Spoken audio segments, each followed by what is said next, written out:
దేవుని నమ్ముకున్న ప్రజలకు శ్రమలు వస్తాయా? వస్తాయి. పౌలు గారు అంటాడు, క్రీస్తు యేసునందు సద్భక్తితో బ్రతుకను ఉద్దేశించువారు శ్రమల పాలైపోతారు. కానీ విచిత్రం ఏంటో తెలుసా?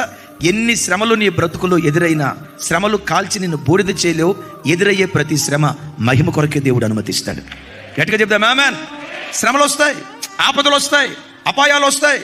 కొంతమంది చుట్టూతో అన్ని ప్రజలు చూసి నిన్ను కూర్చి అంటారు, అమ్మ దేవుడు దేవుడు దేవుడు దేవుడు దేవుడు దేవుడు అని నువ్వు పరిగెత్తితే ఏంటమ్మా ఈ కష్టాలు?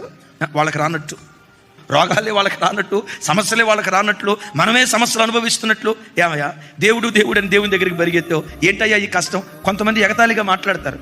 వాళ్ళని చూసి నువ్వు ఏడిసి ఎట్లా అని అట్లా అనొద్దు. నువ్వేమన్నాలో తెలుసా?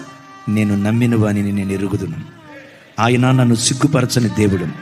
ఏ రోజుకైనా నా తలపైకెత్తుతాడు ఆయన. ఏ రోజుకైనా విజయోత్సవంతో దేవుడు ఊరేగిస్తాడు ఆయన.